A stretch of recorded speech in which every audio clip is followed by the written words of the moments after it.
Hi friends, जय जगन्नाथ। नमस्कार। पुणी गोटे न्यू ओडिया ब्लॉग को आपण स्वागत करछि। मोड़िया झोलिजा सांग मैंने आपण मैंने तो जानते ये भाद्रव मास चलछि। भाद्रव मासर खुदुरकुणी ओषा हूँ गोटे निआरा ओषा, जोटे कि कुआरी झील मैंने ओषा खास करती। आउ से ओषा बहुत मजा लगे कारण मास सारा से ओषा हुए। मास सारा जिते रविवार पड़े 5 पाली ओषा हुए। तो आज जिते आम फुल तोड़ापी जाइलु से आम पुराणा कथा किसी मन पड़गला। जिते आम छोट छोट होइलु आम ओषा विषय किसी जानी नथिलु। तो आम जो बड़ भौणी मैंने ओषा करते आम बहुत खुशी लगे। से गोटे जगार प्राय ओषा करते गाँव प्राय 20-30 घर गोटे जगह ओषा कर ओषा कोठी बोले से जगह कहते कि समय क्रम तो ये सब बदली जाइए। तो गाँव में से सारा झील नहांती ओषा भी समस्ते प्राय घरे घरे भी ओषा कले। तो मन पड़ जाए जिते आम जाऊँ फुल तोड़ापी बड़ भौणी मान सागर भाई मैंने जाऊे भौणी मैंने जाऊे प्राय 10-15 जन सांग होगी जाऊँ। शनिवार दिन राति फीस्ट कर खाईदे बस टिके समय शोबू कि न शोबू राति 12टार 12:30 हेले हाथ में गोटे गोटे बाड़ी ता सहित टर्च। एवं तो सब हो गले मोबाइल कि मोबाइल तो नाला टर्च खंडे खंडे चार्जर टर्च धरी बस आम बाहरी पड़ूलु फुल तोड़ापी।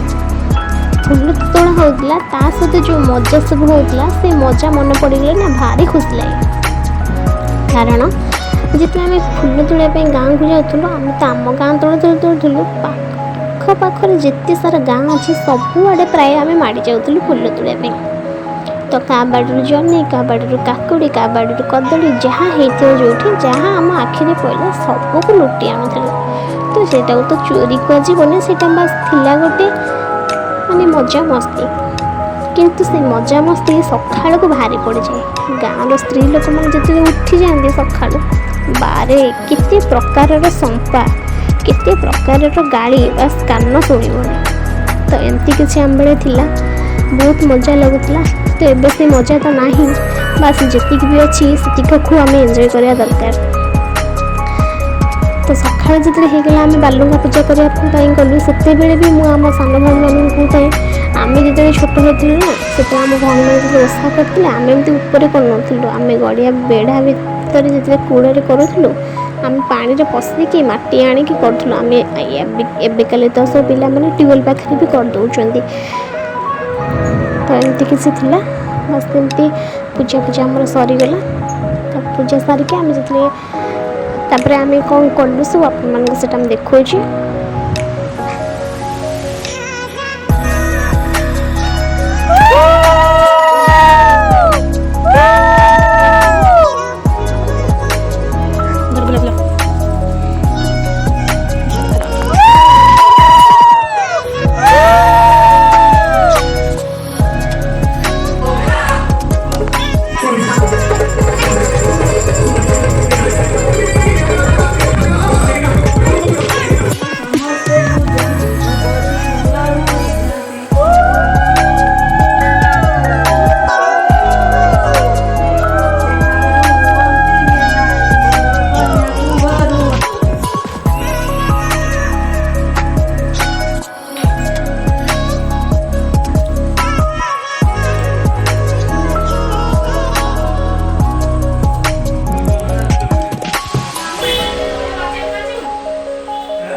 पका पानी कहीं परसेंट पानी दे कौन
ভিতরে কাজ বুলাও যে ধরে বুলাওলি জানা বুলা